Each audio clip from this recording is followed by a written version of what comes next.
अब हमारे कल्याण में कोई संशय है, हमारा मंगल पता नहीं होगा कि नहीं होगा, ऐसी सोच का त्याग कर दो, क्योंकि अब हमारा परम मंगल होने का समय आ गया है।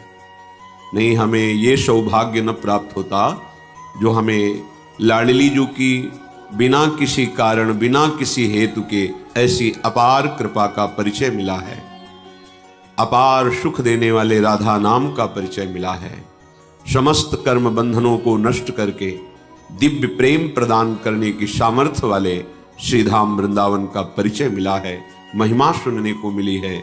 इससे हमें विश्वास हो जाना चाहिए कि अब हमारा परम मंगल है।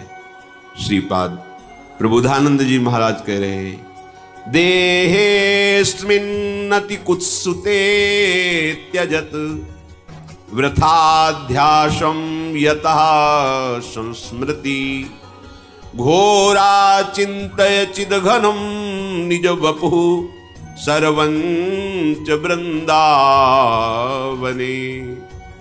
घोराः सन्तु विपत्ति कोटय इह त्वं याहि नो विक्रिया मारब्ध क्षयमावसै तददथ तन्नाथौ सदा खेलय। हे भाई, देहेस्मिन् नति कुत्सिते त्यज व्यथाध्यासं यतः संस्मृति। ये जो तुम देह को बहुत अच्छा मान रहे हो, इससे बहुत ममता कर लिए हो, इसे अहम में बैठा लिए हो कि मैं स्त्री, मैं पुरुष, मैं कर्ता, मैं भोक्ता, ये तुम्हारे मलिन विचार हैं।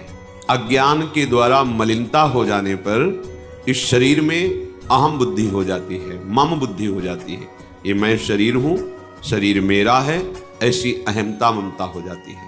इसी में सारे के सारे कुत्सित विकार रहते हैं, सारे के सारे पापाचरण इसी भाव में रहते हैं। देहेस्मिन् नति कुत्सिते त्यज। अब तुम्हें उपदेश कर रहे हैं श्रीपाद कि इस भाव को त्यागना होगा।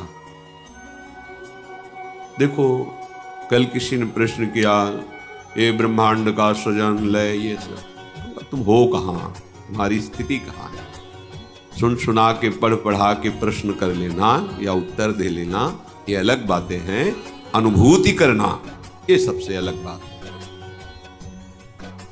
इतना हम देह भाव में मगन हो गए हैं, तन्मय हो गए हैं कि ऐसा हमें भान ही नहीं होता कि मैं शरीर नहीं हूं। 3.5 हाथ के शरीर में अपने हाथ से ना आप रह रहे हैं, फिर भी आपको अपना परिचय नहीं है। बहुत ज्ञानी बनते हो, बहुत प्रश्नकर्ता बनते हो, ऐसा लगता है कि तुम्हें सब शास्त्रों का ज्ञान हो गया है। पर हम और कुछ ज्यादा जानने की बात नहीं कहते। तुम अपने को जान लो, फिर सबको जान जाओगे। जानो अपने को। अपने को तो तुम देह माने हुए हो, अपने को तो तुम बुद्धि माने हुए हो। मैं बुद्धिमान, मैं ज्ञानवान, फिर तुम हो क्या? जब तुम अपना निर्णय नहीं कर पा रहे तो ब्रह्मांड का निर्णय क्या कर पाओगे? ये जब तक देह भाव है तब तक केवल सद असद क्रियाएं होती रहती हैं। ध्यान देना हमारी बात पर। उसे ब्रह्मानुभूति या भगवदानंद की छाया भी अनुभव में नहीं आएगी। यह अध्यात्म है, ये बुद्धि की धरा से नहीं, ये बुद्धि के लय होने पर होती है।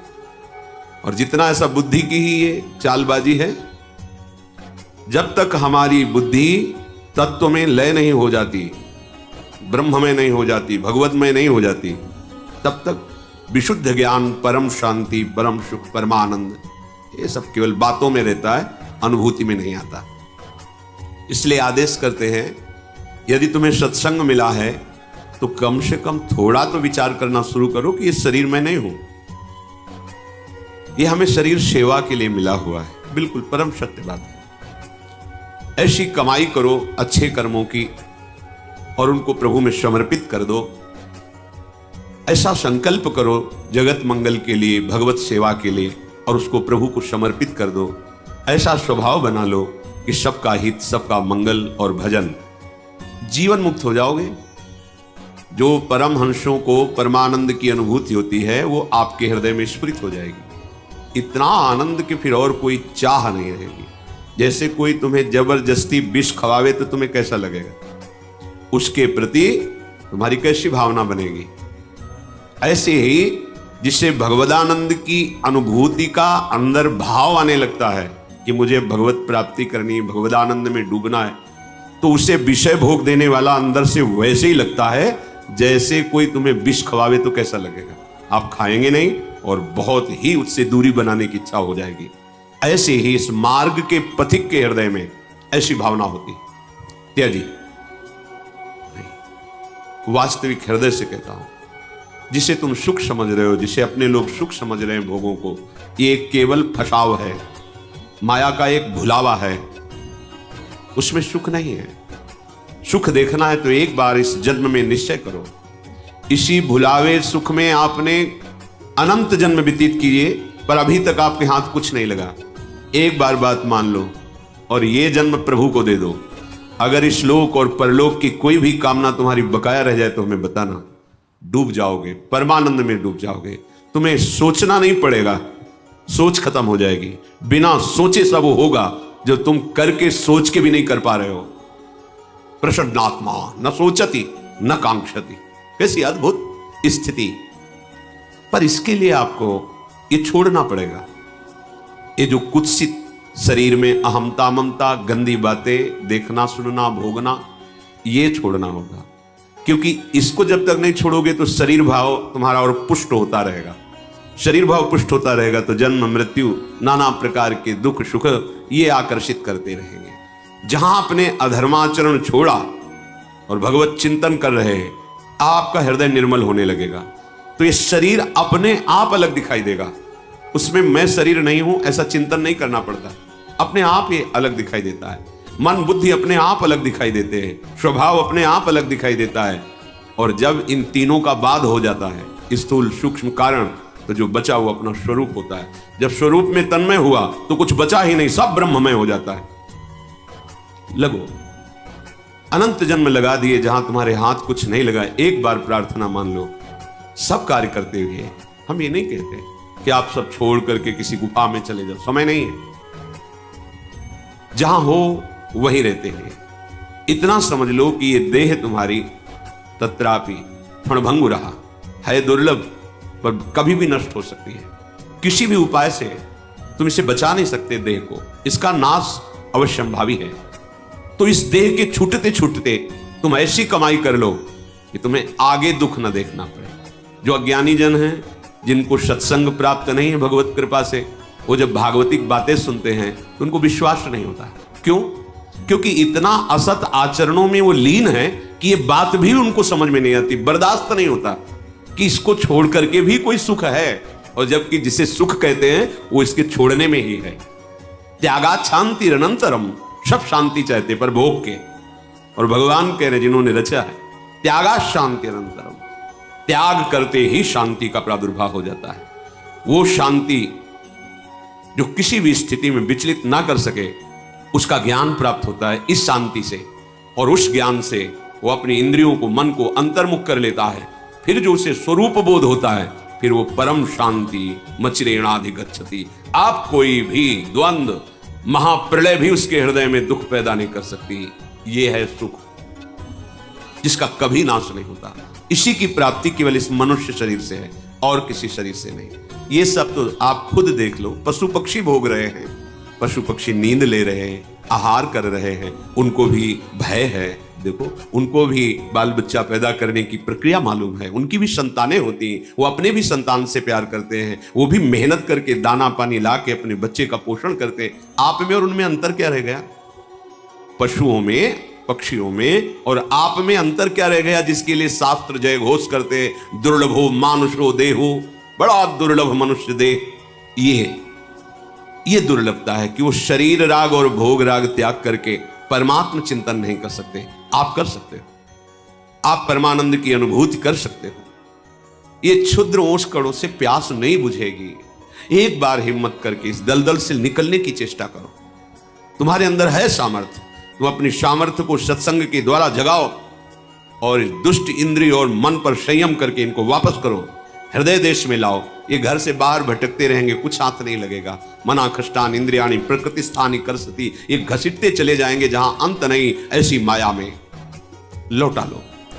श्रीपाद कह रहे बहिर्गत दृगंतर धैर्य मालम्य नित्य स्मृति रधिवश वृंदारण्य मन्यान अपेक्षा। तुम किसी की अपेक्षा मत रखो कि तुम्हें कोई साथ देगा, सहयोग देगा या सुख देगा। याद कर लो शब्द, ये ब्रह्म शब्द हैं। तुम ऐसी सोच मत रखो कि तुम्हें कोई साथ देगा, तुम्हें कोई सहयोग करेगा परमानंद प्राप्ति का, तुम्हें कोई सुखी कर सकता। ये भ्रम हटा दो। ये जो तुम्हारा आंतरिक मन बुद्धि कि हम तो गंदे आचरण करें, अधर्म से धन कमाएं, मनमानी भोग भोगे, और विश्व में कहीं कोई ऐसा जादूगर तांत्रिक मंत्रवेत्ता कोई ऐसा मिले जो छूछा कर दे, मंत्र जंत्र बांध दे, हमें कोई विघ्न न सताए, हम भोग भोग लें, तो ऐसा ब्रह्मा ने पैदा ही नहीं किया। अभी आगे करेगा तो पता चल जाएगा। अभी तक ऐसा नहीं हुआ। निज कृत कर्म भोग सुनो भ्राता। यदि किसी के पास जाने से, किसी प्रक्रिया से आपका आगंतुक विपत्ति नष्ट हो रही है, तो वो विधान पहले लिखा हुआ है। आपका सुकृत आ गया और सुख चलने लगा, आपको लगा कि किसी जंत्र या मंत्र या तंत्र से ये काम बन गया, बिल्कुल भ्रम में मत रहना। आपका कर्म ही आपको सुख और दुख प्रदान करता है। कौन काहू के सुख दुख कर दाता, निजकृत कर्म भोग सुन भ्राता। अब इस अध्यात्म की बात को कोई समझना चाहता है? नहीं। कोई ऐसा हवन कर दो, कोई ऐसा मंत्र, कोई ऐसा जंत्र, कोई ऐसा तंत्र, तुम तपस्या करके कोई ऐसा जंत्र बांध दो, कोई ऐसा मंत्र प्रयोग कर दो जिससे मैं सुखी हो जाऊं। फिर कह रहा हूं, ऐसा ब्रह्मा सृष्टि में रचा ही नहीं है। यहां जो रचना है वो भगवान के द्वारा। वो कह रहे अवश्यमेव भोक्तव्यम कृतम कर्म शुभाशुभम। तुम्हें भोगना पड़ेगा अपने शुभ अशुभ कर्म। सामने खड़े हैं जो कर्तुम अकर्तुम अन्यथा कर्तुम सर्व समर्था ईश्वर, वो सामने खड़े हैं और अर्जुन से कह रहे हैं अपनी स्थिति ऐसी बनाओ कि कोई दुख तुम्हें व्याकुल न कर पावे, कोई सुख तुम्हें आए हर्षित न कर पावे। सुख दुख में तुम्हारी समान स्थिति हो, कोई विकार तुम्हारे हृदय को व्यथित करे और उसे तुम सह जाओ, तो तुम परम पद के अधिकारी हो जाओ। सामने परम पद विराजमान है, इनको सहो। जंत्र नहीं बांधा, कोई वहां धागा नहीं बांधा। क्या कह रहे हैं? तास्तितिक्षस्व भारत सहो यागमा पाइनो अनित्यास। ये नाशवान है, इनको सह जाओ। यम ही न व्यथ्यन्ते ते पुरुषम पुरुषर्षभ शम दुखा सुखाधीरम स्वमृतत्वाय कल्पते। अमृत पद का वही अधिकारी है जो सुख दुख को समान भाव से सहकर निरंतर भगवत चिंतन परायण। ये जन्म है मनुष्य का, इसीलिए मिला है। अरे बातुल भूत विवश मतवारे, भोगों में मतवारे, रजोगुणी तमोगुणी वृत्ति धारण करने वाले अध्यात्म को स्वीकार करेंगे क्या? अगर स्वीकार कर ले तो अभी मंगल हो जाए। उनकी समझ में आएगी ये बात। ऐसे ही है, क्योंकि उनको सत्य संसार लग रहा है, उनको मैं शरीर लग रहा है, भोग उनको सुखद लग रहे हैं। अब उस सुख को प्राप्त करने के लिए धर्म अधर्म कुछ नहीं देखना, बस भोगना है। ऐसे लोग कहीं अध्यात्म की बातों को समझते हैं, अध्यात्म उनके हृदय में कहीं प्रकाशित होता है सामर्थ्य, पर वो स्वीकार नहीं कर सकते। इसलिए बहिर्गत दृगंतर धैर्य मालंब, ये बाहरी दृष्टि छोड़ो, धैर्य पूर्वक चलो। इस मार्ग में या इस जन्म में जो हमें भगवदानंद की प्राप्ति करनी, बहुत हिम्मत वाला बनना है, बहुत सहनशील बनना है, बहुत धैर्यवान बनना है। ये मन इंद्रियां आपको विचलित करेंगे, जलाएंगे, आप चुपचाप शांत। एक अंतर की बात कह रहे हैं, कामादि दोषों को शमन करने की अनुभूत बात। आप किसी से कहो मत कि मुझे कोई विकार आ रहा है, मेरी बात मान लेना। ये हम अपने हृदय की बात कहते हैं, किसी से भी मत कहो कि मेरे अंदर विकार आ रहा है। उससे क्या होगा? जब आप किसी से कहते हो, स्वीकार कर लेते हैं कि मेरे अंदर काम बहुत पीड़ा पहुंचा रहा है, तो उसकी सत्ता दृढ़ हो जाती है। ये तुम्हारी समझ में नहीं आएगी बात। ये असत हैं, इनका अस्तित्व नहीं है। ना असतो विद्यते भाव, इनका कहीं भी भाव नहीं है ही नहीं। ये तुम्हारी स्वीकृति से, तुम्हारे चिंतन से है। अगर आपने कह दिया तो इनकी सत्ता दृढ़ हो जाती है, फिर ये और परेशान करते हैं। ना होने पर भी ये ठूंठ का भूत है, शांत। हृदय जल रहा है, हृदय में प्रेरणा हो रही, गंदी दृष्टि करो, गंदी बात देखो, गंदी क्रियाओं में सुख, शांत। ना कोई चेष्टा और ना किसी को समझने दो, अपने आप अंदर ही भस्म हो जाएंगे। क्योंकि आपके हृदय में परम लक्ष्य भगवत प्राप्ति का और नाम जब सत्संग चल रहा है, शांत हो जाएंगे। कभी कभी अशुद्ध भोजन हो जाने पर रजोगुणी तमोगुणी भोजन हो जाने पर इनकी प्रबलता नजर आती। शांत रहो, देख लो, कुछ ही घंटों में समन हो जाएगा। शांत रहो, ये अनुभव की बातें कह रहे हैं। शांत रहो, कोई चेष्टा मत करो, भजन बने बने लेट जाओ, सो जाओ चुपचाप, कुसंग मत करो। कुछ ही घंटों में अपने आप वो गुण टिकेगा नहीं, जो तमोगुण रजोगुण भोग वासना पैदा शांत हो जाएगा। अगर कोई चेष्टा की, अगर कोई बाहरी वृत्ति वस्तु व्यक्ति स्थान का संयोग बनाया, वो संस्कार दृढ़ हो जाएंगे और आपको भोगों में सुख है ऐसा निश्चय हो जाएगा। भारी पतन होना शुरू हो गया। बहिर्गत दृगंतर धैर्य मालंब्य, धैर्य पूर्वक सह जाओ, धैर्य का सहारा लो। कोई तुम्हें सता नहीं सकता, थोड़ा जलन बर्दाश्त करो। दोनों तरफ जलन है थोड़ी देर। ये मध्य में खड़े, इधर परमार्थ है अध्यात्म, इधर है मायामय मार्ग। इसमें प्रारंभ से लेके अंत तक जलन बढ़ती चली जाएगी। माया में भोग वासना, और ये परमार्थ मार्ग, इसमें थोड़ी दूर तक बहुत जलन है। क्यों? क्योंकि पूर्वाभ्यास भोगों के भोगने में सुख है, ऐसा हमने क्रियाएं की है, ऐसा हमने चिंतन किया है, ऐसी हमने सोच बैठा रखी। अब वो जब उधर की तरफ से रोका जाता है तो जलन पैदा करते हैं। उस जलन को सह जाना ही तपस्या कहते हैं, ताप को सहना तप कहते हैं। अपने संयम नियम पूर्वक भगवत मार्ग को पुष्ट करने के लिए जो जलन प्राप्त होती है, उसे सह जाना, वो महात्मा हो जाता है। ये थोड़ी दूर जलन के बाद अमृत में शांति है, और इसमें थोड़ा सुखद भाव आने के बाद सदैव जलन ही जलन है। अब जब दोनों तरफ देख रहे हैं कि हमें मरना ही है, जलना ही है, तो हम भोग करके जलन को बढ़ाने वाले मार्ग में नहीं जाते, भोग त्याग करके थोड़ी जलन सह के परम शांति के मार्ग में जाते। ये विवेकवान का निर्णय है। यदि आप ऐसे ही मन को छूट देते रहे, इंद्रियों को छूट में देते, तो सहा नहीं जा रहा। भगवान दोनों की रचना की है, भक्ति मार्ग, अध्यात्म मार्ग और माया मार्ग। जाओ, फिर विचरो, भोगो, फिर कभी किसी युग कल्प में उनकी करुणा होगी, ऐसा संयोग बने ना बने कोई पक्का नहीं। बार बार तो बनत नहीं, यह संयोग अनूप। ये जो आज हमें संयोग मिला है, ये बाजी जीत जाने के लिए मिला है। वृंदावन धाम रसिकों का संग, प्रिया प्रीतम की उपासना, राधा नाम, अरे एक रजकण अत्यंत दुर्लभ वस्तु, जहां हम बैठे हैं। अपने लोग माइक वस्तुओं पर महत्व रखने वाले इस महामहिम वृंदावन की रजरानी का क्या महत्व जाने। शहना कैसे सहोगे, अब उपाय बता रहे हैं। बहिर्गत दृगंतर धैर्य मालंब्य, अय उपासक परमार्थ के पथिक, तुम्हें किसी बाहरी से सहयोग नहीं लेना। ये अंदर से ही परमार्थ में सहयोग मिलता है, बाहर से कोई सहयोग ही नहीं। बाहर केवल विक्षेप है, सहयोग नहीं।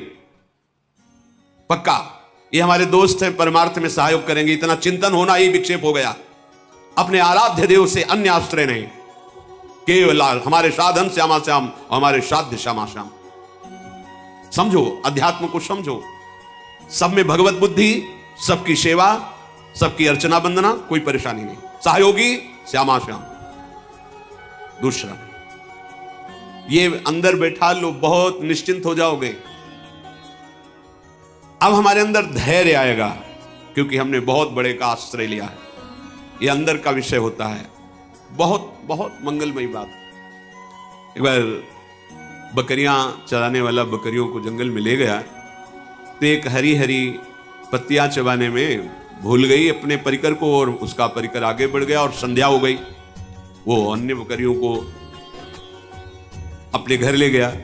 एक बकरी जो जंगल में रही, अब वो घबरा गई। जब उससे चेतना बाहर आई कि अरे मैं तो सबसे बिछुड़ गई, तो पास में नदी थी, सोचा चलो यहां जल पी लेते हैं, फिर जो होगा जैसा होगा। जल पीने गई तो उसने देखा एक बहुत मजबूत पंजा ऐसे दिखाई दे रहा है, तो सोचा किसी बलवान का पंजा है। जल पी ही रही थी कि भेड़िया आ गया। भेड़िए ने आवाज दी, बकरी ने अपनी हिम्मत दिखाई और उस पंजे के पास खड़ी हो गई और कहा, देखते हो ये पंजे का हमने सहारा लिया है। उसने देखा पंजा तो बबर शेर का, भागा। आसपास कहीं होगा वो, और वो इससे मित्रता की, भागा। अब तो उसको और प्रमाण मिल गया, जो भी आए उसको बस पंजा दिखा दे दो। बकरी के शरीर की गंध से जो मांसाहारी पशु वो आए। आखिरी में जब सिंह स्वयं जल पीने आया, रईस हमारी तरफ देखना मत, ये पंजा देख रहे हो, मैं संध्या से अभी तक इसी के सहारे बैठी हूं, किसी ने मेरी तरफ आंख भी नहीं उठाई। उनका तुम चिंता भी मत करो, अब कोई आंख भी नहीं उठाएगा, क्योंकि पंजा मेरा है। जब तुमने मेरा आश्रय ले लिया तो इस जंगल में कोई, तुम समझ रहे हो इसका उदाहरण? अगर आप प्रणत कामदम प्रभु के चरणों का आश्रय लिए हैं तो कोई भी आपका बाल बांका नहीं कर सकता।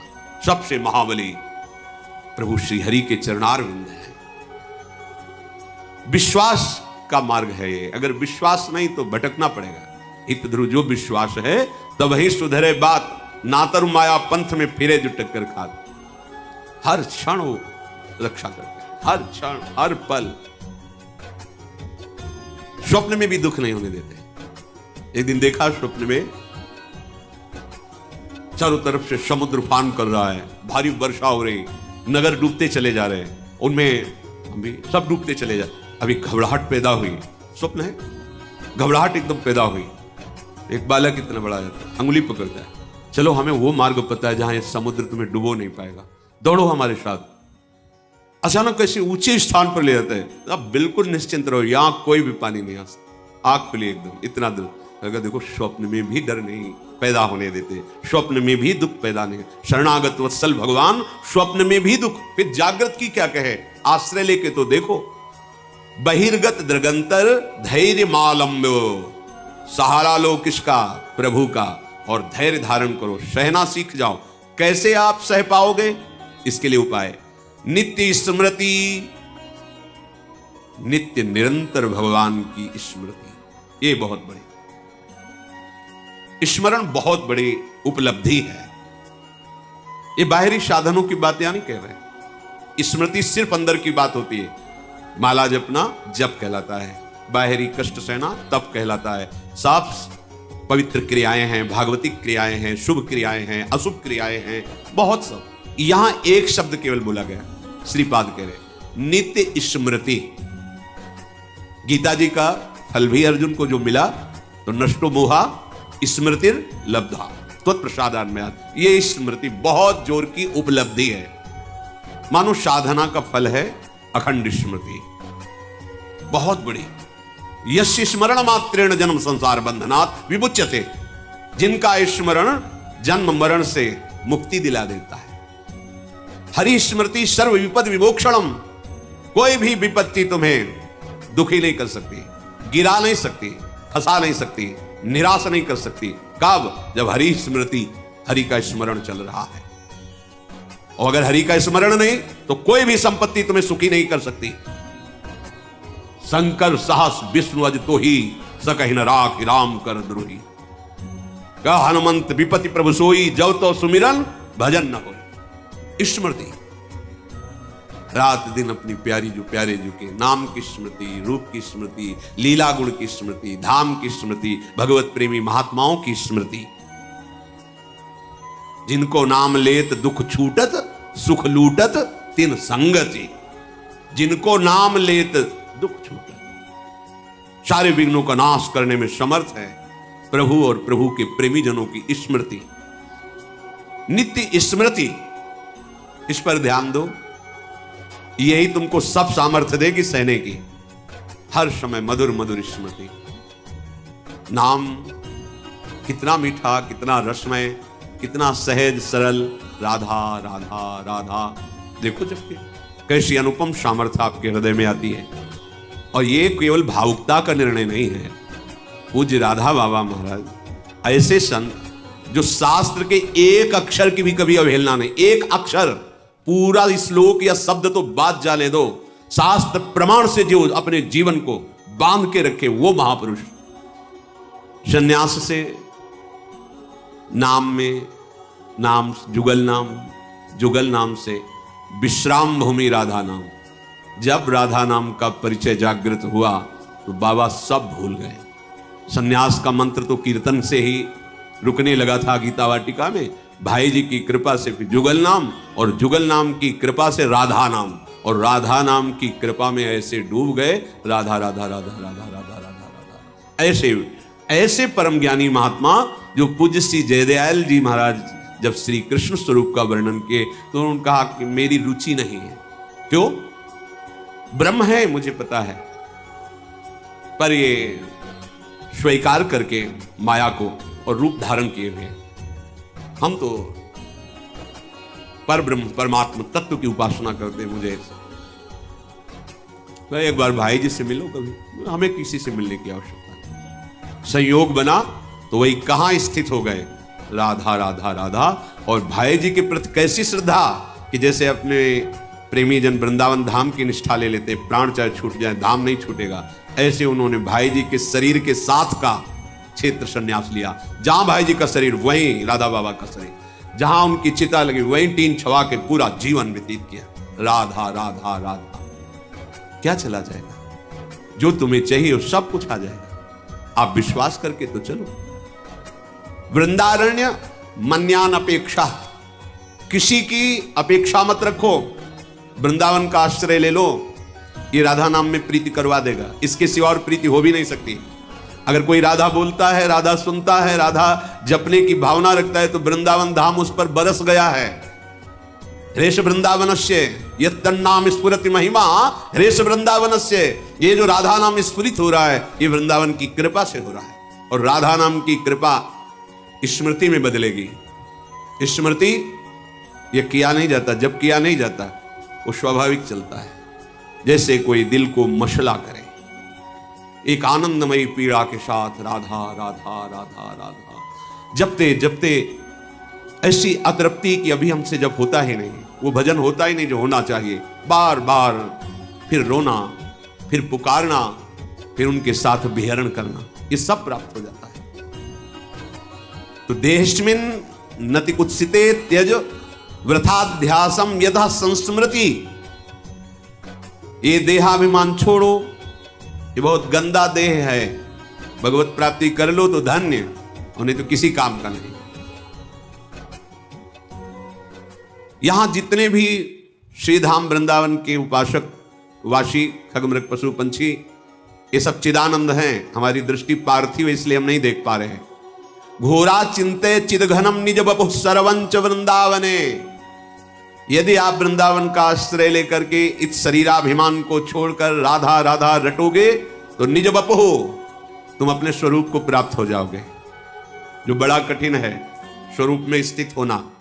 घोरा संत विपत्ति कोट ही तुम याहिनो विक्रिया।